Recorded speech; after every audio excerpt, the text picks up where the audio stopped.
Drama के start में female lead N रैन अपने बारे में बात करती है। वो कहती है, मैं स्कूल की मोस्ट फेमस लड़की थी और मैं हमेशा अपनी कंपनी में बिजी रहती हूँ। फिर हम एन रैन को एक इन्वेस्टर से बात करते हुए देखते हैं और वो जो कुछ भी कहती है सब फेक होता है। सिमिलरली वो एक और इन्वेस्टर से मिलती है। हर जगह बात करने के बाद जब वो घर वापस जा रही होती है तो उसकी मामू से टेक्स्ट करती है, कैसी हो, टाइम पर खाना खा लेना और जल्दी घर आ जाना। फिर हम मेन लीड यान यू, जिसे हेकी शाह के नाम से भी जाना जाता है, से मिलते हैं। वो एक वॉइस एक्टर है और रात के 11 बजे वो अपना शो करने बैठता है और सभी लोग उसे ध्यान से सुन रहे होते हैं। एन रैन भी उसका शो सुन रही होती है। जैसे ही यान यूए अपना शो फिनिश करता है, उसका डायरेक्टर उससे कहता है, तुमने हर प्रोजेक्ट रिजेक्ट कर दिया है, क्या तुम काम भी करना चाहते हो, वरना मैं भी तुम्हारी तरह बोर हो जाऊंगा। फिर हम देखते हैं कि एन रैन एक नए घर में मूव कर रही है। जिस घर में वो मूव कर रही है वो किसी और का नहीं बल्कि यान यूए का ही घर होता है, क्योंकि उसकी माम ने उसे रेंट पर दे दिया था। एन रैन अपना सामान सेट करते हुए एक इन्वेस्टर से बात कर रही होती है। जब सामान उठाने वाला आदमी उसकी हेल्प करने आता है तो वो कहता है, पहले मुझे पैसे दो फिर मैं हेल्प करूंगा। एन रैन उसे कहती है, मैं तुम्हें इंस्टॉलमेंट्स में पे करूंगी। वो कहता है, ठीक है, तो मैं भी तुम्हारा सामान इंस्टॉलमेंट्स में ही रखूंगा। लेकिन एन रैन जल्दी से कहती है, नहीं ऐसा मत करो।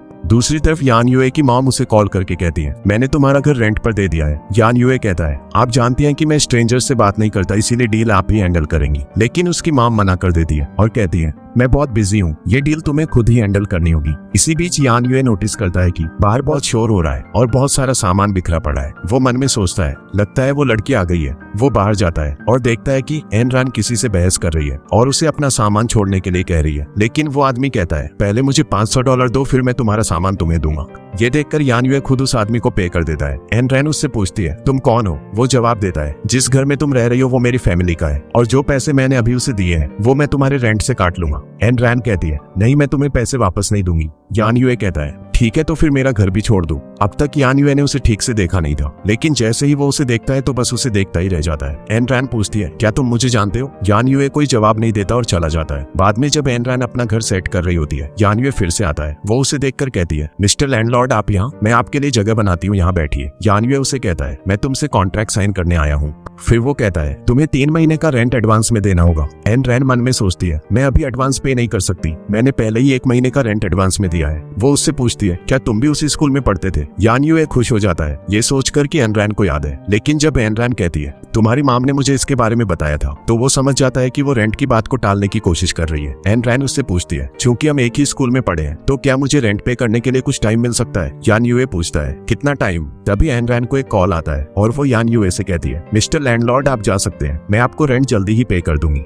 बाद में वो फोन पर बात कर रही होती है, कह रही होती है, मैं इन्वेस्टर्स ढूंढ रही हूँ और मैं जल्दी ही सक्सेसफुल हो जाऊंगी। इस बीच यान यूए वापस आता है और फिर से अपना वॉइस एक्टिंग का काम शुरू कर देता है और वो बताता है कि कैसे पास्ट में वो छिप छिप कर एन रैन को देखता था, लेकिन उसने कभी उसे नोटिस नहीं किया। फिर हम एक पार्टी सीन देखते हैं जहाँ एन रैन एक बहुत ही लग्जरी कार में एंट्री करती है और बहुत स्टाइलिश लग रही होती है। वो उम्मीद करती है कि कोई उसे इंप्रेस होकर उसकी कंपनी में इन्वेस्ट करने के लिए अग्री हो जाएगा। एन रैन एक लड़की के पास खड़ी होती है जो पोटेंशियली उसकी कंपनी में इन्वेस्ट कर सकती है। यान यूए भी उसी पार्टी में एंट्री करता है और अपने फ्रेंड्स के साथ जाकर बैठ जाता है और वहां से दूर से एन रैन को देखता रहता है, जबकि एन रैन उस लड़की के साथ बैठकर उसे अपनी गेमिंग कंपनी के बारे में गाइडलाइंस दे रही होती है। उसी टाइम यान यूए उसे टेक्स्ट करता है, तुम मेरा रेंट कब वापस करोगी? लेकिन एन रैन मैसेज इग्नोर कर देती है और उस लड़की से बात करती रहती है। तभी यान यूए उसके पास आता है और पूछता है, तुमने मेरा मैसेज क्यों इग्नोर किया? एन रैन उसे साइड में खींच कर ले जाती है और कहती है, ये क्लाइंट मेरे लिए बहुत इंपॉर्टेंट है, मेरे फेक बॉयफ्रेंड बन जाओ और मेरी हेल्प करो, मैं तुम्हारा रेंट जल्दी ही लौटा दूंगी। यान यूए जो ऐसे ही मौके का इंतजार कर रहा था, जल्दी से उसका हाथ पकड़ लेता है और लोगों को दिखाता है कि वो उसकी गर्लफ्रेंड है। वो लड़की उससे कहती है, तुम्हारा बॉयफ्रेंड काफी यंग लग रहा है, वो कौन सी क्लास से है? एन रैन जवाब देती है, जब प्यार होता है तो एज मैटर नहीं करती, प्यार एज नहीं देखता। यान और एन रैन थोड़ी देर बात करते हैं और जब वे वापस आते हैं तो एन रैन की क्लाइंट उसे एक दूसरे पार्टनर से मिलवाती है। वो पार्टनर कहता है, मैंने तुम्हें कंपनी में कभी नहीं देखा, और वो सही था क्योंकि एन रैन असल में उनकी कंपनी का पार्ट नहीं थी, बस उनका नाम सेम था, इसीलिए उसे लगा था कि वो फेमस कंपनी की एम्प्लॉय है, इसे एम्प्लॉय है। लेकिन जब सच सामने आता है तो उसकी क्लाइंट कहती है, हम इस बारे में बाद में बात करेंगे, गुड बाय। एन रैन उसके पीछे भागने लगती है, लेकिन अपनी हाई हील्स की वजह से वो फिसल कर गिर जाती है। वो ऐसे गिरती है कि उसकी शर्ट का टैग साफ साफ दिखाई देने लगता है। उसी मोमेंट उसकी फ्रेंड बाई मैंग याओ वहां आती है, उसे उठाती है और उसकी शर्ट का टैग छुपा देती है। वो एन रैन को वॉशरूम ले जाती है और उसे कंफर्ट करती है, कहती है, अगर मैं नहीं आती तो क्या होता? एन रैन उसे कहती है, रोना बंद करो, मुझे कुछ नहीं हुआ। एन रैन उसे अपने घर इनवाइट करती है, लेकिन बाई मैंग याओ मना कर देती है, कहती है, मुझे एक डेट पर जाना है। ये कहकर वो चली जाती है अनरन घर जा रही होती है, लेकिन इन्वेस्टर न मिलने की वजह से बहुत ज्यादा पी लेती है और गिर जाती है। यान यूए उसकी हेल्प करता है और एनरन उसे थैंक यू कहती है, तुमने आज मेरी 2 बार हेल्प की, मैं तुम्हारे लिए भी ड्रिंक्स लेकर आती हूँ। लेकिन जब वो ड्रिंक्स लेने जाती है तो उसे रियलाइज होता है कि उसके पास पैसे नहीं है। हालांकि यान यूए ड्रिंक्स के लिए पे कर देता है। यान पी नहीं रहा होता, लेकिन एनरन एक के बाद एक पीती रहती है। यान उसे घर ड्रॉप करने की ऑफर देता है और कहता है, मुझे अपने घर का पासवर्ड बताओ। वो कहती है, मुझे याद नहीं है, लेकिन फिर उसे बताती है, मुझे वॉशरूम जाना है। यान उसे अपने ही घर ले जाता है। वहाँ पहुंचते ही एनरन अपने होश खो देती है और खुशी में चीजें तोड़ना और इधर उधर भागना शुरू कर देती है। वो यान के बहुत क्लोज आ जाती है और जैसे ही वो गिरने लगती है वो उसे पकड़ लेता है। एक्सीडेंटली वो किस कर लेते हैं। जैसे ही रैन उठने की कोशिश करती है वो फिर से उसके ऊपर गिर जाती है और उस पर वॉमिट कर देती है। यान यूए उसे ध्यान से बेड पर लेटाता है और रूम से चला जाता है। वो उस मैस को देखता है जो एनरन ने उसके घर में मचाया था। वो अपने रूम में जाता है और जब रैन फिर से उस पर सोने की कोशिश करती है तो वो उठकर सोफा पर चला जाता है। थोड़ी देर बाद उसे फिर से वॉमिट करने की आवाज आती है और वो उठकर पूरा घर क्लीन करता है। अगली सुबह जब एनरन उठती है तो वो खुद को बेड पर पाती है और यान को अपनी तरफ देखते हुए देखती है। वो कहता है, तुम्हें याद है तुमने कल रात क्या किया? तुमने इतनी पी ली थी कि तुम मेरे घर में ही सो गई। ये सब तुमने किया है। एनरन छिपने लगती है और फिर यान उसे वापस लाता है और कहता है, देखो ये सारी चीजें जो तुमने मेरे घर में तोड़ी है, तुम्हें इन सब का भी रेंट देना होगा। तब एनरन कहती है, क्या तुम मेरे साथ जोक कर रहे हो? तुम चाहते हो कि मैं इतने पैसे पे करूं? यान जवाब देता है, अगर तुम अपना रेंट टाइम पर दे दोगी तो मैं तुमसे कोई पैसा नहीं लूंगा। ये कहकर यान रूम में चला जाता है, जबकि एनरन अपनी हरकतों को देखकर सोच रही होती है कि उसने ये क्या कर दिया। बाद में एनरन अपनी पिछली लाइफ के बारे में बात करना शुरू करती है। बताती है कि कैसे उन्होंने कंपनी शुरू की और कैसे वे अच्छे फ्रेंड से मिले। जिस पर्सन ने ये कंपनी शुरू की थी वो अपनी मॉम के साथ आता है क्योंकि उन्हें इन्वेस्टर्स की जरूरत होती है और उसकी मॉम इन्वेस्ट कर सकती थी। एनरन उनके आने पर उनका गर्मजोशी से वेलकम करती है और उनकी झूठी तारीफें करने लगती है। मॉम कहती है, कुछ अगली बार के लिए भी बचा लो। फिर वे कंपनी विजिट करने लगते हैं और हुइंग जून और उसकी मॉम एनरन के साथ बात करने बैठते हैं। हुइंग जून कहता है, तुमने ये कंपनी खरीदी लेकिन इससे एक पैसा भी नहीं कमाया। एनरन जवाब देती है, हमें एक इन्वेस्टर की जरूरत है। अगर आप हमारे गेम में इन्वेस्ट करेंगी तो ये बहुत पॉपुलर हो जाएगा। लेकिन मॉम कहती है, अगर तुम लोग यहाँ काम करना चाहते हो तो तुम्हें इस जगह का रेंट देना होगा। ये कहकर मॉम चली जाती है। हुइंग जून कहता है, मुझे तो लगता ही नहीं कि वो मेरी रियल मॉम है। क्या कोई मॉम अपने बेटे से रेंट लेती है? तभी एनरन को एक जॉब ऑफर का कॉल आता है। वो हुइंग जून को इसके बारे में बताती है और वो कहता है, मैंने सुना है जिस कंपनी से तुम्हें ऑफर आया है वो टाइम पर पे नहीं करती, और क्या तुम अपना गेम प्रोजेक्ट छोड़कर दूसरी कंपनी ज्वाइन करने का प्लान कर रही हो? एनरन कहती है, मैं क्या करूँ, मुझे हर जगह रेंट पे करना है। इसके साथ एनरन घर जाती है और वहाँ पहुंचते ही खाना खाने लगती है, जबकि यान यूए उसे कॉल करने की प्रैक्टिस कर रहा होता है। बाद में एनरन बैठकर अपना फोन यूज करने लगती है। तभी यान अंदर आता है और कहता है, यहाँ रहने के कुछ रूल्स हैं। पहला रूल, तुम्हारे फोन का वॉल्यूम लाउड नहीं हो सकता और तुम्हें इस पर अग्री करना होगा। वो जवाब देती है, ठीक है, मैं वॉल्यूम कम कर दूंगी। फिर एनरन हुइंग जून के साथ बैठकर कंपनी के मामलों पर डिस्कस करती है। एनरन कहती है, हमने अपने गेम के लिए अभी तक डबिंग आर्टिस्ट भी नहीं ढूंढा है, हमारे लिए डबिंग कौन करेगा? हुइंग जून कहता है, हम जियांग शान को क्यों नहीं बुलाते, वो एक अमेजिंग डबिंग आर्टिस्ट है। एनरन जवाब देती है, वो एक सेलिब्रिटी है, वो हमारी बात क्यों सुनेगा? अगले दिन जब एनरन कंपनी जा रही होती है तो उसे हुइंग जून का कॉल आता है जो कहता है, हमें एक डबिंग आर्टिस्ट मिल गया है। ये सुनकर एनरन बहुत खुश होती है और कहती है, ठीक है, हम आज उससे मिलेंगे। वो खुशी खुशी कंपनी में एंटर करती है और हुइंग जून भी उसी टाइम पहुंचता है। वो उसे देखकर कहती है, तुम्हारा डबिंग आर्टिस्ट अभी तक नहीं आया? वो जवाब देता है, देखो वो आ रहा है। तब एनरन यान यूए को देखती है और फ्रीज हो जाती है क्योंकि यान यूए का दूसरा नाम मिस्टर हेइशा है। वो उससे कहती है, तुम कभी हेइशा नहीं हो सकते। यान जवाब देता है, मैं हेइशा क्यों नहीं हो सकता? जैसे ही हुइंग जून आता है, एनरन उसे पकड़कर पूछती है, क्या तुम सच में उसके साथ काम करना चाहते थे? वो यस कहता है। तो वो कहती है, वो उतना प्रोफेशनल भी नहीं है। यंग पूछता है, क्या तुम्हारे पास कोई और ऑप्शन है?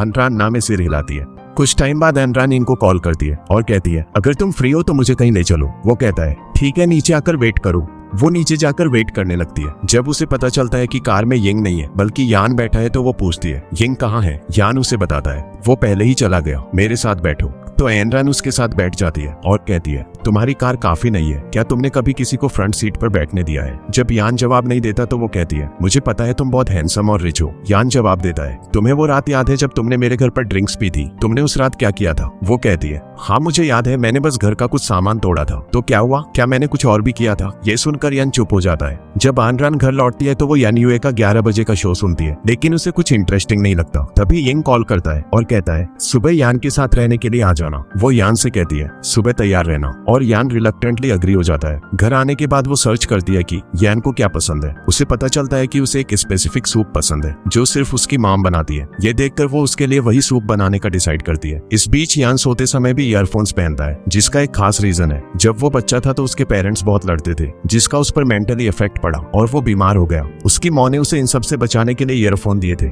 सुबह जब यान उठता है तो एनरैन उसके लिए सूप लाती है और कहती है ये होममेड है। वो उसे लेता है, दरवाजा बंद करता है और टेस्ट करता है। उसे वो डिलीशियस लगता है। तैयार होने के बाद वो एनरैन के साथ जाता है। एनरैन उसकी कार की लेती है और कहती है तुम आज रेस्ट करो, मैं ड्राइव करूंगी। यान ऑब्जेक्ट नहीं करता और वे दोनों कार में बैठ जाते हैं। जब वे पहुंचते हैं तो यान का एजेंट उन्हें एंट्रेंस पर मिलता है। वो एनरैन से खुद को इंट्रोड्यूस कराता है और जोक करता है मुझे यकीन नहीं हो रहा कि तुमने उसे इतनी जल्दी उठा लिया, यूजुअली ये इम्पॉसिबल है। एजेंट ऐड करता है जांगशा भी यहाँ है। ये सुनकर एनरैन थ्रिल हो जाती है क्योंकि वो बहुत बड़ी फैन है। थोड़ी देर बाद जांगशा आता है और यान के पास जाकर पूछता है ये कौन है। वो एनरैन की तरफ हाथ भी बढ़ाता है, लेकिन यान जल्दी से जांगशा का हाथ पीछे खींच लेता है और कहता है वो मेरी फैन है। एक ब्रीफ ग्रीटिंग के बाद जांगशा चला जाता है, लेकिन एनरैन उसे तब तक देखती रहती है जब तक वो आंखों से ओझल नहीं हो जाता। यान पुकारता है हम रिकॉर्डिंग करने वाले हैं या नहीं। पहले तो यान रिकॉर्डिंग के दौरान अपने लाइंस अच्छे से नहीं बोल पाता और कोई भी इंप्रेस नहीं होता। फिर एनरैन उसे एक टॉफी देती है। उसे खाने के बाद यान की डबिंग ड्रास्टिकली इंप्रूव हो जाती है, जिससे स्टूडियो में सभी शॉक्ड रह जाते हैं। यहाँ तक कि उसका एजेंट भी कमेंट करता है यान ने मेरे साथ कभी इतना आउटस्टैंडिंग परफॉर्म नहीं किया। घर लौटने के बाद एनरैन यान का शो सुन रही होती है जब उसे अचानक यान के रूम से एक सॉन्ग बजने की आवाज आती है। वो उसके घर जाती है और पूछती है तुमने वो सॉन्ग क्यों बजाया, वो मेरा फेवरेट है, इसका नाम क्या है। यान जवाब देता है ये एक सॉन्ग है जो मैंने खुद लिखा है। एनरैन पूछती है क्या तुम ये मुझे दे सकते हो। यान पूछता है क्यों। वो जवाब देती है मैं इसे अपने गेम में यूज करना चाहती हूँ, तुम कितना चार्ज करोगे। यान कहता है मुझे पैसे नहीं चाहिए, इसे फ्री में ले लो। एनरैन बहुत खुश हो जाती है और उसे खुश देखकर यान भी खुश हो जाता है। एनरैन यान के घर के चारों ओर देखने लगती है। वो उसे बाहर धकेलने की कोशिश करता है, लेकिन वे बहुत क्लोज आ जाते हैं, जिससे वे दोनों नर्वस हो जाते हैं। इस बीच हम मैंग को देखते हैं जो किसी का इंतजार कर रही होती है। वो एक लड़के को एक बहुत ओल्डर वुमन के साथ बैठे हुए नोटिस करती है। वो कोई और नहीं बल्कि यिंग अपनी माम के साथ होता है। वो अपनी माम से मीठी मीठी बातें कर रहा होता है, उन्हें अपनी कंपनी में इन्वेस्ट करने के लिए परसुएड करने की कोशिश कर रहा होता है, लेकिन वो उसकी मदर जैसी नहीं लग रही होती। मैंग सोचती है ये औरत उसकी गर्लफ्रेंड हो सकती है। वो जोर से वॉइस मैसेज भेजने का नाटक करती है। कहती है एक लड़की ऑनलाइन एक लड़के से मिलती है जो तुरंत पैसे मांगने लगता है, क्या वो लड़का लॉयल होगा या फेक। वो इतनी जोर से बोलती है कि उसकी माम सुन लेती है। ये सुनकर उसकी माम इन्वेस्ट न करने का डिसाइड करती है। यिंग मैंग से फ्यूरियस हो जाता है, लेकिन अपनी माम के सामने उसे कुछ कह नहीं पाता। ऊपर से मैंग इसे यही नहीं छोड़ती और अपने फ्रेंड्स को और भी जोर से वॉइस टेक्स्ट भेजना शुरू कर देती है। इस पॉइंट पर यिंग इतना फ्रस्ट्रेटेड हो जाता है कि वो कहता है क्या तुम थोड़ा धीरे नहीं बोल सकती। मैंग जवाब देती है हाँ मैं धीरे बोलूंगी जब तुम खुद से कमाना शुरू कर दोगे। यिंग की मॉम इन्वेस्ट न करने का डिसाइड करती है और चली जाती है। यिंग मैंग से फ्यूरियस हो जाता है। जब मैंग उस लड़के से मिलती है जिसके साथ उसे डेट पर जाना था तो यिंग बोलना शुरू कर देता है। कहता है मैंग क्या तुम मैरिड नहीं हो। मैंग चिल्लाती है क्या मैं मैरिड। यिंग कहता है हाँ तुम शादीशुदा हो पेंग से। इससे मैंग फ्यूरियस हो जाती है, लेकिन यिंग स्टबर्न होने की वजह से अपने क्लेम पर अड़ा रहता है। जिस लड़के से मैंग मिल रही थी वो भी इसके बाद चला जाता है। मैंग अब गुस्से में यिंग से कहती है मेरे पास दोबारा मत आना, अगर आए तो कसम से मैं तुम्हें मारूंगी। ये कहकर मैंग गुस्से में चली जाती है। अगले दिन एनरैन और यान एक प्रोजेक्ट के लिए मिस्टर वांग से मिलने जाते हैं। मिस्टर वांग एनरैन को अजीब तरीके से देखता रहता है और मीटिंग के दौरान उसे बार बार टच भी करता है। जब एनरैन मीटिंग के दौरान मिस्टर वांग के पास बैठती है तो यान अनकंफर्टेबल फील करता है और उठकर जाने लगता है। एनरैन भी उसके साथ जाने के लिए उठती है, लेकिन मिस्टर वांग उन्हें रोकता है और कहता है हमारी कंपनी में एक प्रतियोगिता हो रहा है, मुझे लगता है तुम दोनों को शामिल करना चाहिए। एनरैन जवाब देती है ठीक है हम जरूर आएंगे और चली जाती है। अगले दिन एनरैन मैंग को अपनी कंपनी में लाती है और यिंग भी आ जाता है। उसे देखकर मैंग उससे बहस करने लगती है। जब एनरैन एक्सप्लेन करती है वो इजाबेला है यिंग की मॉम, तो मैंग बहुत गिल्टी फील करती है। मीटिंग के दौरान मैंग यान को घूरना बंद नहीं कर पाती और कहती है क्या ये वही लड़का नहीं है जो तुम्हारा बॉयफ्रेंड होने का नाटक कर रहा था। अगर तुम्हें वो पसंद नहीं है तो क्या मैं उसे डेट कर सकती हूँ। एनरैन जवाब देती है श्योर कर लो।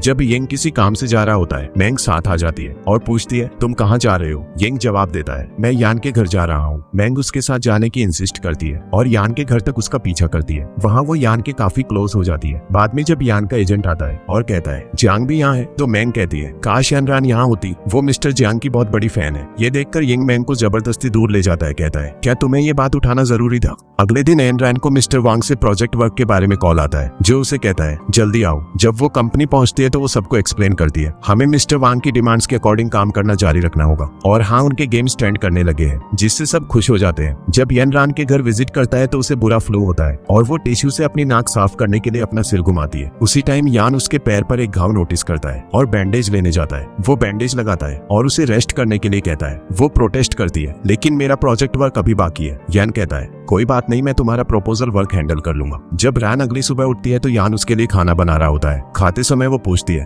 पास में एक दुकान है जो बहुत स्पाइसी खाना बेचती है, क्या तुम मेरे लिए ले आओगे? यान जवाब देता है ओके। बाद में जब रैन अपना प्रपोजल वर्क चेक करती है तो वो पाती है कि यान ने बहुत एक्सेलेंट काम किया है। अब हम एक लड़की नाम तियनशिन को देखते हैं जो मिस्टर वांग के ऑफिस विजिट करती है और उसका असिस्टेंट उसे बताता है मिस्टर वांग अपने ऑफिस में तुम्हारे लास्ट इंस्टॉलमेंट के लिए तुम्हारा इंतजार कर रहे हैं। ये सोचकर वो मिस्टर वांग के ऑफिस जाती है। हालांकि वहां पहुंचने पर मिस्टर वांग उसके साथ अप्रोप्रिएटली बिहेव करने लगता है। तियनशिन वहां से भागने में कामयाब हो जाती है। अब हमें एक नए कैरेक्टर मिस्टर पेजून से इंट्रोड्यूस कराया जाता है जो कंपनी के साथ एक प्रोजेक्ट पर काम कर रहा है। लांजी आनरान को कॉल कराया जाता है जो कंपनी के साथ एक प्रोजेक्ट पर काम कर रहा है। लांजी आनरान को कॉल करती है और उसे बताती है मुझे तुम्हारा प्रोजेक्ट बहुत पसंद आया। तभी पेजून आता है। वो पास्ट में आनरान का बॉयफ्रेंड हुआ करता था, लेकिन उसने उसे छोड़ दिया था जिससे उसे बहुत पेन हुआ था। एक फ्लैशबैक में हम आनरान को रोते और प्लीड करते हुए देखते हैं मुझे मत छोड़ो। हालांकि प्रेजेंट में पेजून ऐसे एक्ट करता है जैसे कुछ हुआ ही ना हो और उससे कैजुअल तरीके से बात करता है जैसे कि वो उनके पास्ट के बारे में जानता ही ना हो। अचानक एन रैन को चक्कर आने लगता है और यान उसे हॉस्पिटल ले जाता है। बाद में वो कहता है तुम्हें प्रेगनेंसी टेस्ट भी करवा लेना चाहिए। जब वो पूछती है क्यों, तो यान कहता है क्या तुम उस रात के बारे में भूल गई? ये सुनकर उसे याद आता है कि उस रात उसने यान को किस किया था और वो बहुत एम्बेरेस्ड फील करती है। अगले सीन में पेजून और अनरान फिर से मिलते हैं और पेजून उसे एक रिलेशनशिप में आने के लिए प्रेशर डालने की कोशिश करता है। हालांकि अनरान साफ साफ मना कर देती है। इस बीच अनरान की कंपनी बहुत थ्रिल्ड होती है क्योंकि उनकी टीम एक ऑनलाइन गेम में टॉप पर पहुंच रही होती है और वे इस सक्सेस को उत्साह के साथ सेलिब्रेट करते हैं। बाद में जब अनरान के घर की लाइट चली जाती है तो वो यान के घर चली जाती है जहाँ वो उसके लिए नूडल्स बनाता है और वे अपने प्रोजेक्ट के बारे में डिस्कस करते हैं। ये मोमेंट यान को पुरानी यादें दिलाता है कि कैसे अनरान उसके लिए बुक्स और दूसरी अच्छी यादें लेकर आती थी। अगले दिन मिस लैन पेईजून के साथ आती है और सबको अनाउंस करती है पेईजून ने कंपनी के साथ कॉन्ट्रैक्ट साइन कर लिया है और अब से सारी डील्स वही हैंडल करेगा। ये सुनकर एनरैन को गुस्सा आ जाता है। एक मीटिंग में पेईजून उस पर मुश्किल सवालों की बौछार कर देता है, लेकिन एनरैन कॉन्फिडेंस के साथ हर एक का जवाब देती है। बाद में यान एनरैन को फ्लावर्स लाकर और डिलीशियस खाना बनाकर सरप्राइज देता है। जब वो ये सब देखती है तो वो बहुत खुश हो जाती है। यान फिर पूछता है खाना कैसा है? वो जवाब देती है मैंने कभी नहीं सोचा था कि ये इतना स्वादिष्ट होगा। तभी एनरैन को पेईजून से उनके गेम में आई एक इश्यू को लेकर कॉल आता है जो कहता है जल्दी आओ। वो यान को इन्फॉर्म करती है और भाग जाती है। मीटिंग में पेईजून सख्ती से कहता है तुम्हारा गेम हाई इनफ लेवल पर नहीं है, ये लास्ट चांस है। अगर ये टारगेट लेवल तक पहुंच जाता है तो कोलैबोरेशन जारी रहेगा, वरना ये खत्म। साथ ही तुम्हें अपना डबिंग आर्टिस्ट भी बदलना होगा। यान एनरैन की हेल्प करता है एक एजेंट से मिलकर और उसे एक प्लान के लिए मनाकर जिसके रिजल्ट में ऑनलाइन गेम हाई लेवल पर पहुंच जाता है। सभी अपनी सक्सेस से बहुत खुश होते हैं। जब एनरैन घर लौटती है तो उसे सब कुछ खूबसूरती से सजा हुआ और खाना तैयार मिलता है। वो खुशी खुशी खाती है, ये रियलाइज करते हुए ये सब यान ने किया है। सबकी हार्ड वर्क से इंप्रेस होकर यंग टीम को वेकेशन देता है। एक दिन यान एनरैन से कन्फेस करता है मैं तुम्हें पसंद करता हूँ। एनरैन स्टंट रह जाती है। अगले दिन मेंग और एनरैन के बीच बातचीत के दौरान वे यान और यंग के बारे में अपने सीक्रेट शेयर करती है। बाद में एनरैन को यान के नंबर से कॉल आता है, लेकिन कोई और कहता है यान का एक्सीडेंट हो गया है और वो हॉस्पिटल में सीरियस कंडीशन में है। शॉक्ड होकर एनरैन हॉस्पिटल भागती है जहां वो एक रूम देखती है जहां किसी की डेथ हो गई है। तभी यान उसे रूम के दूसरी तरफ से पुकारता है। उसे देखकर वो फूट फूट कर रोने लगती है और यान उसे एश्योर करता है मैं ठीक हूँ, लेकिन मुझे बताओ क्या तुम मेरी गर्लफ्रेंड बनोगी? एनरैन हाँ कह देती है। एनरैन और यान अपने घर के लिए डेकोरेशंस खरीदने के लिए एक साथ बाहर जाते हैं। यान एनरैन को परमानेंटली मूव इन कराने का प्लान बनाता है और दोनों एक साथ रहने का डिसाइड करते हैं। अगले दिन एनरैन को पता चलता है कि उनका गेम हाई लेवल पर पहुंच गया है और वो एक्साइटेडली यंग को बताती है चलो अपने कॉलीग्स के सामने दुखी होने का नाटक करते हैं और फिर उन्हें सरप्राइज देते हैं कि हमारा गेम हाई लेवल पर पहुंच गया है। दूसरी तरफ यान एक वॉइस ओवर कंपनी के साथ कॉन्ट्रैक्ट साइन करता है क्योंकि उसने अपना फेस पब्लिकली रिवील करने का डिसाइड किया है। इस बीच एनरैन अपनी टीम के साथ रिक्रिएशन के लिए एक आउटिंग प्लान कर रही होती है। जब मैंग सजेस्ट करती है यान को भी इनवाइट करो, अगर हम तुम्हारे बॉयफ्रेंड के बिना जाएंगे तो अच्छा नहीं लगेगा। ये सुनकर एनरैन यान को मैसेज करती है जो रिप्लाई करता है ओके। अगले दिन वे सब ट्रिप के लिए निकलते हैं, लेकिन एनरैन और यान अपने रिलेशनशिप को सीक्रेट रखने के लिए एक साथ नहीं बैठते। मैंग और यंग फिशिंग करने जाते हैं जबकि यान एनरैन को ज्वाइन करता है और पूछता है तुम हमारा रिलेशनशिप क्यों रिवील नहीं करना चाहती? एनरैन जवाब देती है मैं चाहती हूँ कि हम इसे तब अनाउंस करें जब हम शादी करेंगे। बाद में एक ग्रुप नाइट पार्टी के दौरान एनरैन यान के साथ अपने रिलेशनशिप का खुलासा कर देती है जिससे सब खुश हो जाते हैं। ट्रिप से लौटने के बाद यान अपने वॉइस शो अपीयरेंस की तैयारी करता है। इंटरव्यू के दौरान उसके हेडफोन्स हटा दिए जाते हैं और वो एक हार्टफेल्ट इंटरव्यू देता है। इसके बाद वो एनरैन के पास भागता है, उसे उठा लेता है और वो उसे बताती है, मैं तुम्हारे लिए सूप बना रही थी। वे एक साथ एक टेंट में जाते हैं, सूप पीते हैं और वेरियस कैंपेन्स पर डिस्कस करते हैं। अगले दिन जब एनरैन यान के साथ डेट पर होती है तो उसे पेमेंट डिमांड को लेकर एक कॉल आता है, जिसे वो पहले जेनरिक समझती है, लेकिन वो स्कैमर्स का निकलता है। एनरैन पुलिस स्टेशन में इंसिडेंट रिपोर्ट करती है कहीं और मैंग यिंग को एक गेमिंग स्पॉट पर जाने के लिए फोर्स करती है, लेकिन यिंग उसे कंप्लीटली इग्नोर करता है और खेलना जारी रखता है। इससे मैंग को गुस्सा आ जाता है और वो उसे कन्फ्रंट करती है। उसी मोमेंट एक लड़का मैंग के पास आता है और कहता है, मैंने ये जगह बुक की थी। इससे एक छोटी सी आर्गुमेंट हो जाती है और फिर लड़का कमेंट करता है, मुझे नहीं पता था कि इतनी प्रीटी गर्ल ने इसे बुक किया है। मैंग फ्यूरियस हो जाती है, लेकिन यिंग उस लड़के को पैसे देकर मामला शांत करता है और चला जाता है। बाद में मैंग उससे पूछती है, तुमने क्यों कहा कि तुम मेरे बॉयफ्रेंड नहीं हो? यिंग जवाब देता है, वेल मैं नहीं हूँ। अपसेट होकर मैंग अपना पर्स उठाती है और चली जाती है। इस बीच एनरैन यान के साथ एक रेस्टोरेंट में जाती है। थोड़ी देर बाद उसे पुलिस स्टेशन से कॉल आता है और वो यान को सब कुछ एक्सप्लेन करती है, जो उसे रिएश्योर्स करता है, कोई बात नहीं, हम यहाँ बाद में वापस आ जाएंगे, अभी पुलिस स्टेशन ज्यादा इंपॉर्टेंट है।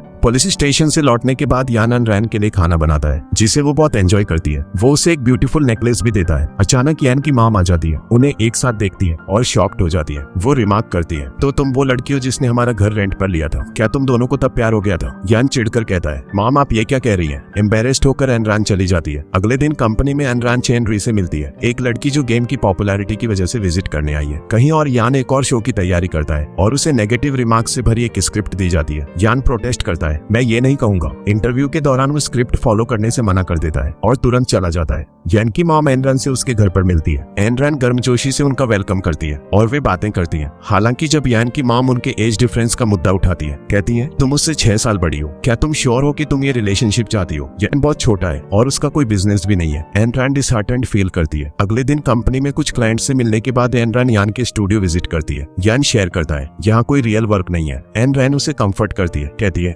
चिंता मत करो, चलो बाहर खाने चलते हैं। रेस्टोरेंट में एक लड़ाई हो जाती है, जिससे यान की तबीयत खराब हो जाती है। रैन यान के कानों पर हेडफोन्स लगा देती है और फिर पूछती है, तुम्हारे साथ ऐसा क्यों होता है? यान एक्सप्लेन करता है, मेरे पेरेंट्स बहुत लड़ते थे, जिसका मुझ पर मेंटली इफेक्ट पड़ा, इसीलिए मेरी मॉम हमेशा मुझे ये हेडफोन्स पहनाती थी और अब मुझे इनकी आदत हो गई है। जब रैन और यान घर लौटते हैं तो यान की मॉम रैन को कुछ स्ट्रॉबेरीज गिफ्ट करती है और कहती है, अब देर हो गई है, तुम दोनों को सो जाना चाहिए। रैन जवाब देती है, स्ट्रॉबेरीज के लिए थैंक यू, और गुड बाय कहती है। फिर यान की मॉम यान से कहती है, देखो वो तुमसे 6 साल बड़ी है और उसका एक एस्टेब्लिश्ड बिजनेस है, तुम अभी भी यंग हो और तुम्हारा कोई बिजनेस भी नहीं है, क्या वो सच में तुम्हारे साथ रहेगी? यान जवाब देता है, मॉम ये आपका इश्यू नहीं है, मैं इसे खुद मैनेज कर लूंगा। हालांकि उसकी मॉम अपनी कंसर्न्स दोहराती रहती है, जिससे यान इरिटेट हो जाता है और वो चला जाता है। रैन उनकी पूरी कॉन्वर्सेशन सुन लेती है। अगले दिन रैन यान को एक बिजनेस ट्रिप के बारे में इन्फॉर्म करती है और चली जाती है। इस बीच मैंग यिंग को इग्नोर करना शुरू कर देती है। जब वो कंपनी आती है तो यिंग उसे कई बार कॉल करने की कोशिश करता है, लेकिन वो रिस्पॉन्ड नहीं करती और इसके बजाय बाकी सबको लंच पर इनवाइट करती है। यिंग कहता है, मैं भी आऊंगा, लेकिन मैंग जवाब देती है, वहाँ हमारा एक प्रोजेक्ट डिस्कशन है, तुम्हारा इन्वॉल्व होना जरूरी नहीं है, ये क्लियर करते हुए कि वो उसे इग्नोर कर रही है। लांजिए के साथ बिजनेस ट्रिप के दौरान रैन पूछती है, हम वहाँ कितने दिन रहेंगे? लांजिए जवाब देती है, हम कल तक लौट आएंगे। रैन जल्दी वापस आने के लिए ईगर होती है क्योंकि यान का बर्थडे है और वो उसे विश करना चाहती है। मीटिंग्स अच्छी जाती है और लोकल लीडर उन्हें डिनर के लिए इनवाइट करता है, लेकिन लांजिए डिक्लाइन कर देती है, कहती है, रैन को जल्दी घर पहुंचना है, शायद अगली बार।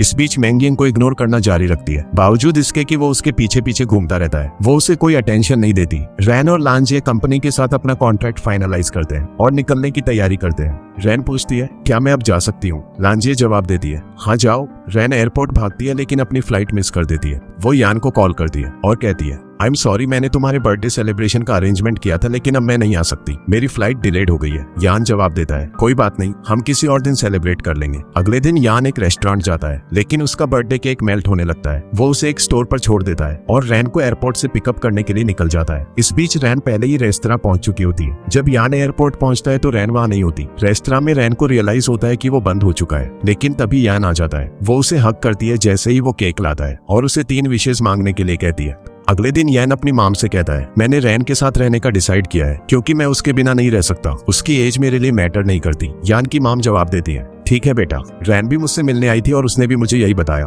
तुम दोनों खुश रहो। बाद में रैन यान से कहती है, मैं अपनी मॉम के घर जा रही हूँ, प्लीज मेरे पार्सल्स रिसीव कर लेना। यान इतने सारे पार्सल्स देखकर शॉक्ड हो जाता है। बाद में यिंग यान से मिलने आता है और मैंग के उसे इग्नोर करने की अपनी स्टोरी शेयर करता है। अचानक यिंग को एक पिक्चर मिलती है और वो उस लोकेशन पर भागता है जहाँ मैंग बॉक्सिंग कर रही होती है। यिंग उसे एक मैच के लिए चैलेंज करता है लेकिन हार जाता है। वो और प्रैक्टिस करता है और मैंग को फिर से चैलेंज करने के लिए लौटता है। हालांकि जब एक लड़का मैंग के साथ फ्लर्ट करने की कोशिश करता है, कहता है वाओ कितनी ब्यूटीफुल चीज के बगल में मैं खड़ा हूँ, तो यिंग उससे लड़ने की कोशिश करता है लेकिन फिर से हार जाता है। मैंग उसकी इंजरीज पर मरहम लगाती है, उसकी बैंडेजेस बांधती है और कहती है अगर तुमने हमेशा की तरह उसे पैसे दे दिए होते तो ये खत्म हो सकता था। यिंग जवाब देता है आई लव यू, क्या तुम मेरी गर्लफ्रेंड बनोगी? मैंग जवाब देती है यस। दूसरी तरफ यान रैन से मिलने उसके घर जाता है और रैन उसे देखकर शॉक्ड हो जाती है। यान सबके लिए डिलीशियस खाना बनाता है और वे सब इसे एंजॉय करते हैं। रैन के पेरेंट्स को भी उनके रिलेशनशिप के बारे में पता चल जाता है और वे उनके लिए बहुत खुश होते हैं। वापस जाते समय रैन यान के पोस्टर्स देखती है और वेइबो पर मैंग और यिंग के न्यू कपल बनने की न्यूज मिलती है, जिससे वे दोनों बहुत खुश हो जाते हैं। यिंग गेम प्रमोशन के लिए सबको कांग्रेचुलेट करता है और उन्हें ट्रीट देता है। मैंग के लिए स्पेशल खाना लाता है। जब यान फैन पेज खोलता है तो वो देखता है कि सब उसके अगेंस्ट बोल रहे हैं। वो उन्हें रिस्पॉन्ड करता है जिससे रैन के गेम पर अफेक्ट पड़ता है क्योंकि यान उसके लिए डबिंग आर्टिस्ट था। यान ऑफिस जाता है और पूछता है ये क्या इशू है? वे जवाब देते हैं ये एक कॉपीराइट इशू है। यान पूछता है क्या तुम्हारे पास ऑडियो बुक कॉपीराइट नहीं है? ये सिचुएशन रैन के गेम को भी अफेक्ट करती है और लोग डिमांड करते हैं कि यान को फायर कर दिया जाए। नेगेटिव कमेंट्स यान को मेंटली अफेक्ट करने लगते हैं और वो टेंस होकर कोलैप्स हो जाता है। रैन आती है, उसे शांत करने के लिए हेडफोन्स लगाती है और उसे रेस्ट करने के लिए घर ले जाती है। वो उसे सूप ऑफर करती है और यान कहता है मुझे नहीं पता मैंने लोगों के कमेंट्स पर रिएक्ट क्यों किया, मेरी वजह से तुम्हारी कंपनी को बहुत सफर करना पड़ा, प्लीज मुझे अकेला छोड़ दो।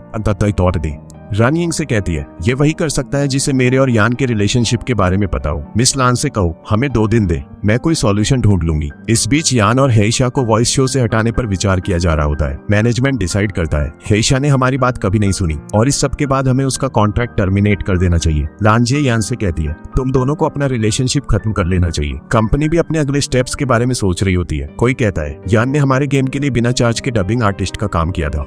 यान हार कर घर लौटता है और रैन से कहता है मुझे तुम्हारे हाथ का बना खाना खाना है। वे एक साथ खाते हैं और यान को शांति मिलती है। हालांकि अगली सुबह रान यान की पोस्ट पड़ती है जिसमें लिखा होता है मैं अपने सारे प्रोजेक्ट्स छोड़ रहा हूँ और अपनी डबिंग जॉब से रिजाइन कर रहा हूँ। जाने से पहले यान अपना काम जियांग को सौंपता है। कहता है अब से इस कंपनी के लिए डबिंग आर्टिस्ट का काम तुम हैंडल करोगे। ये रिवील होता है कि चैन री किसी के कहने पर इन्वॉल्व थी। वही लीडर जिसने पहले उनके साथ कॉन्ट्रैक्ट करना चाहा था उसने उसे भेजा था। जब रान घर लौटती है तो वो यान को मिस करती है और उसके पौधों को पानी देती है। तभी उसे एक कॉल आता है और पता चलता है कि किसी ने उनकी कंपनी के सर्वर पर अटैक किया है। जब वे चैनरी से पूछते हैं तो वो कुछ भी जानने से मना कर देती है, लेकिन वो सिचुएशन के बारे में अवेयर होती है। रैन और यिंग एक साथ बैठकर डिस्कस करते हैं कि क्या किया जाए क्योंकि हैकर ने उनसे पैसे डिमांड किए हैं। अगले दिन रैन की एक दूसरी कंपनी के साथ मीटिंग होती है। लांजी और पेइजोन उसे बताते हैं अगर लोग ऑनलाइन नहीं गए तो बहुत बड़ा लॉस होगा। कंपनी के एम्प्लॉइज ऑनलाइन नहीं जा रहे हैं। चांग कहता है मैंने हैकर का आईपी एड्रेस ट्रैक कर लिया है लेकिन मुझे नहीं पता कि उन्हें कैसे रिमूव करना है। रन ने भी यही सॉल्यूशन सुझाई था और कहती है मैं रिस्क लेने के लिए तैयार हूँ और सिचुएशन इंप्रूव होने तक ऑनलाइन से ऑफलाइन वर्क पर मूव करने और फिर इसे वापस ऑनलाइन लाने के लिए तैयार हूँ।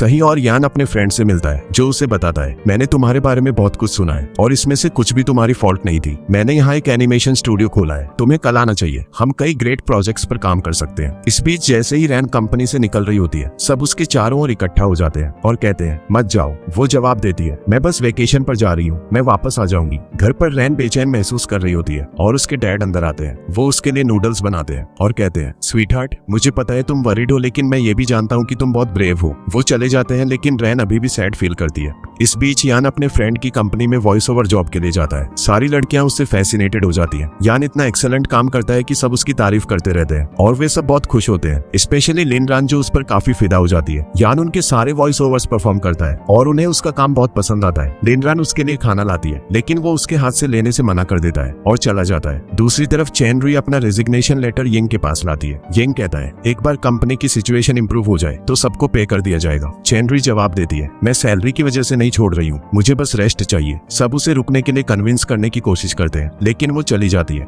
लिन रैन यान और उनके फ्रेंड्स अपने गेम के प्रमोशन की सक्सेस सेलिब्रेट करने के लिए एक पार्टी करते हैं। वे यान से पूछते हैं क्या तुम्हारी कोई गर्लफ्रेंड है? यान का फ्रेंड कहता है कम ऑन बताओ, इन सब रूमर्स के चलते मुझे जेलसी हो रही है। है, तुम्हारी गर्लफ्रेंड कौन है? यान कुछ नहीं कहता और चला जाता है। वेबो ब्राउज करते समय रैन को कुछ हैकर्स के नाम पता चलते हैं जो उसी कंपनी से थे जिसने पहले उनके साथ पार्टनरशिप बनाने की कोशिश की थी। वो चैंग और तियन से कहती है, तुम दोनों को इन्वेस्टिगेशन में मेरी हेल्प करनी होगी, लेकिन इस बारे में किसी और को मत बताना। लिन रैन और यान का फ्रेंड यान से मिलने उसके घर जाते हैं, लेकिन यान सो रहा होता है। लिन उसे चेक करती है और पाती है कि उसे हाई फीवर है। यान कहता है, प्लीज तुम लोग चले जाओ। यान का फ्रेंड चला जाता है, लेकिन लिन रुक जाती है और पूछती है, अगर तुम्हारी गर्लफ्रेंड है तो तुम अकेले क्यों हो? क्या तुम दोनों का ब्रेकअप हो गया? यान जवाब देता है, नहीं, हमारा ब्रेकअप नहीं हुआ। तभी यान का फ्रेंड वापस आता है और लिन को बाहर ले जाता है। घर पर रान यान के बारे में सोच रही होती है जब उसे अचानक पेजून से कॉल आता है जो कहता है, मुझे तुमसे एक प्रोजेक्ट के रिगार्डिंग मिलना है। वो उससे मिलने जाती है और पेजून एडवाइस देता है, मौजूदा सिचुएशन को देखते हुए तुम्हें एक नया सर्वर खरीद लेना चाहिए। रैन जवाब देती है, नहीं, मुझे पहले उस हैकर को ढूंढना है। पेजुन फिर कहता है, मैं यान के साथ तुम्हारे रिलेशनशिप के बारे में भी जानता हूँ। रैन जवाब देती है, मैं इस बारे में बात नहीं करना चाहती प्लीज।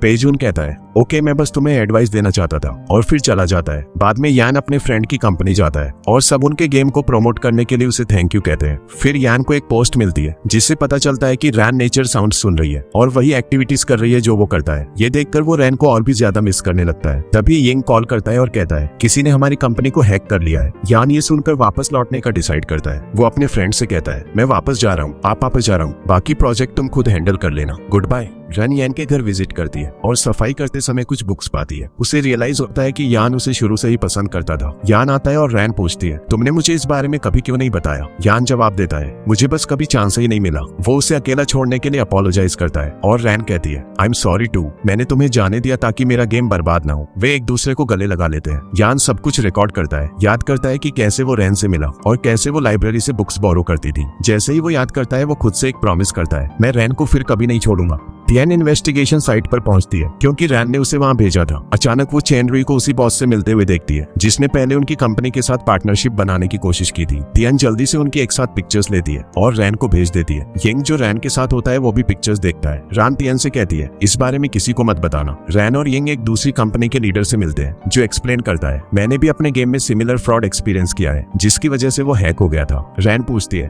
तो जैसे आपने सॉल्यूशन ढूंढ लिया, क्या कोई तरीका है जिससे आप हमारी भी हेल्प कर सके? यान अपने वॉइस स्टूडियो लौटता है और उसका मैनेजर उसे देखकर बहुत खुश होता है। रन चेनरुई से मिलती है लेकिन बिल्कुल नॉर्मल एक्ट करती है ताकि ये रिवील ना हो कि वो सब कुछ जानती है। बाद में रैन यान से कहती है, जैसे जैसे हम सक्सेस के करीब आ रहे हैं और भी स्ट्रेंज चीजें हो रही हैं। यान जवाब देता है, यह स्टूडियो में मेरा दिन भी कुछ खास नहीं था, वे मामले को कोर्ट में ले जाने की बात कर रहे हैं, भले ही कॉपीराइट इश्यू उनकी अपनी प्रॉब्लम है। रन जवाब देती है, यस ये सच है, वैसे मुझे बहुत भूख लगी है, तुम मेरे लिए क्या बनाओगे? यान खुशी खुशी उसके लिए खाना बनाने के लिए अग्री हो जाता है। मैंग और यिंग प्राइवेटली बात करते हैं कि कैसे उनके पास अभी भी हैकर के बारे में कोई लीड नहीं है। मैंग सबको रिएश्योर करती है, रैन कुछ न कुछ फिगर आउट कर लेगी। रन यान को एनकरेज करती है, तुम्हें अपना वॉइस वर्क फिर से शुरू करना चाहिए। यान पूछता है, अब मुझे कौन सुनेगा? रैन जवाब देती है, बस एक बार ट्राई तो करो। मोटिवेटेड होकर यान स्टूडियो लौटता है जहां उसका एजेंट और कॉलीग्स उसे देखकर थ्रिल्ड हो जाते हैं और कहते हैं, यान हमें फिर कभी छोड़कर मत जाना, ओके? बाद में चेन रुई रैन से मिलती है और सब कुछ रिवील कर देती है। एक्सप्लेन करती है कि उसके एक्शंस के पीछे कौन था। रैन जवाब देती है, चेन रुई, मेरी कंपनी के दरवाजे तुम्हारे लिए हमेशा खुले रहेंगे। यान रैन के घर विजिट करता है, उसके लिए खाना बनाता है और वे कुछ हार्टफेल्ट कॉन्वर्सेशन शेयर करते हैं। यान एक दूसरी कंपनी के साथ मीटिंग के लिए अपने स्टूडियो लौटता है। वो और उसके सहयोगियों अपना केस प्रेजेंट करते हैं और सब कुछ सुनने के बाद दूसरी कंपनी प्रॉपर कॉपीराइट सिक्योर करने के लिए अग्री हो जाती है और यान के साथ कॉन्ट्रैक्ट साइन करती है। सब बहुत एक्सटेटिक होते हैं क्योंकि यान का वॉइस वर्क वापस ट्रैक पर आ गया है। रैन अपने कॉलीग्स को इन्फॉर्म करती है, अब कई कंपनीज हमारे साथ खड़ी हैं क्योंकि उन्होंने भी सेम इश्यूज फेस किए हैं। हम इन हैकर्स को जल्द ही जस्टिस दिलाएंगे। रैन और यिंग कई कंपनीज विजिट करते हैं ताकि अपना प्लान शेयर कर सके और हर कंपनी उनके साथ खड़े होने के लिए अग्री हो जाती है। जब रैन और यिंग कार में होते हैं, यान कॉल करके कहता है, मैं तुम्हें पिकअप करने आ रहा हूँ। रैन आगे देखती है और यान को पाती है। वो कार से उतरकर उसके पास चली जाती है। यिंग जाने से पहले उन्हें थोड़ा सा टीज करता है। रैन और यान अपनी कंपनीज की प्रोग्रेस और चीजें आखिरकार कैसे इंप्रूव हो रही है इस पर डिस्कस करते हैं। मैंग रैन को कॉल करती है लेकिन रैन डायरिया की वजह से वॉशरूम में होती है। बाद में रैन मैंग को बताती है, यान ने मुझे उसके साथ मूव इन करने के लिए कहा है। मैंग जवाब देती है, ओके, अपना ध्यान रखना और फिगर इट आउट। रैन कहती है, मैं इस बारे में सोचूंगी, मैंने अभी डिसाइड नहीं किया है। आखिरकार रैन यान के साथ मूव इन कर लेती है और पूछती है, क्या तुम मेरे लिए खाना बनाओगे? यान जवाब देता है, सुर। रैन ऐड करती है, मेरे बहुत सारे रूल्स हैं दो, क्या तुम उन्हें फॉलो करोगे? यान मुस्कुराता है और कहता है, ओके ओके, जो तुम कहोगी। रैन और यिंग बाद में अपने कॉलीग्स को इन्फॉर्म करते हैं कि उन्होंने हैकर को ट्रैक कर लिया है और उनका गेम प्रमोशन प्रमोशन अच्छा चल रहा है, आखिरकार सब कुछ बेहतर हो रहा है। यान वॉइस स्टूडियो में अपने काम में एक्सेल करता है और उसके कॉलीग्स बहुत खुश होते हैं। यान डिक्लेयर करता है, मैं तुम सबके लिए एक इंडिपेंडेंट बॉय की तरह काम करूंगा। दूसरी तरफ सभी कंपनी सदस्यों रन को बधाई कर रहे होते हैं, कहते हैं थैंक्स टू यू, हमने अपना गेम हमेशा के लिए वापस पा लिया है। इस बीच रैन कहती है अभी भी एक पर्सन मिसिंग है और वो है चैन रुई। उसी मोमेंट चैन रुई आती है और सबको उसका नया लुक बहुत पसंद आता है और वे उसे बहुत वार्म और हार्टफेल्ट वेलकम देते हैं। बाद में टियान मेंग और चांग को एक दूसरी कंपनी से ऑफर मिलता है जिसमें कहा जाता है तुम्हें तुम्हारी पिछली कंपनी के मुकाबले ट्रिपल सैलरी दी जाएगी। वे जवाब देते हैं ओके सर, हम कुछ टाइम बाद आपको अपना रिस्पॉन्स देंगे। रैन कुछ टाइम के लिए एक दूसरी कंपनी में काम करती है लेकिन उसके स्ट्रिक्ट रूल्स की वजह से वो छोड़ने का डिसाइड करती है। फिर टियान, चांग और मेंग एक साथ आते हैं और अपनी सेपरेट कंपनी शुरू करते हैं। इस दौरान रैन एक ड्राइंग आर्टिस्ट से भी मिलती है जिसे वो अपनी नई कंपनी के लिए हायर करती है। जल्द ही उनकी कंपनी ग्रेट प्रोग्रेस करने लगती है और रैन और बाकी सब बहुत खुश होते हैं। दूसरी तरफ यान कॉपीराइट राइट से सिक्योर कर लेता है जिससे सब बहुत खुश हो जाते हैं। वो फिर से रैन के लिए डबिंग शुरू कर देता है। यिंग मैंग को अपने पेरेंट्स से मिलवाता है और उसके माम और डैड मैंग को बहुत पसंद करते हैं। वे उसे अपनी डॉटर इन लॉ बनाने के लिए अग्री हो जाते हैं। यान रैन को प्रपोज करता है और उसकी उंगली में रिंग पहनाता है जिससे उनका कपल कंप्लीट हो जाता है। यिंग और मैंग रैन के घर विजिट करते हैं और बाद में यान और रैन अपनी वेडिंग के लिए एक साथ शॉपिंग करने जाते हैं। वे अपने आउटफिट सेलेक्ट करते हैं। यान एक ब्लैक सूट चुनता है जबकि रैन एक व्हाइट गाउन सेलेक्ट करती है। फाइनली वो बड़ा दिन आता है और वे सबके सामने ब्राइड और ग्रूम के रूप में अपीयर होते हैं। स्टनिंग लग रहे होते हैं। वे उसी यूनिवर्सिटी में फोटोशूट करवाते हैं जहां वे पहले पढ़ते थे। यान रैन को बहुत कॉम्प्लीमेंट देता है जिससे वो बहुत खुश हो जाती है और सब बहुत डिलाइटेड होते हैं। इसी मोमेंट यिंग भी मैंग को प्रपोज करता है जिससे उसकी खुशी और भी बढ़ जाती है। वो उसकी उंगली में रिंग पहनाता है और ब्राइड और ग्रूम अपने सभी कॉलीग्स के साथ फोटोशूट करवाते हैं जो बहुत ओवरजॉयड होते हैं। और इस तरह हमारा ड्रामा एक हैप्पी एंडिंग के साथ खत्म होता है। अगर आपको ऐसे और ड्रामास चाहिए तो वीडियो को लाइक करें और चैनल को सब्सक्राइब करें।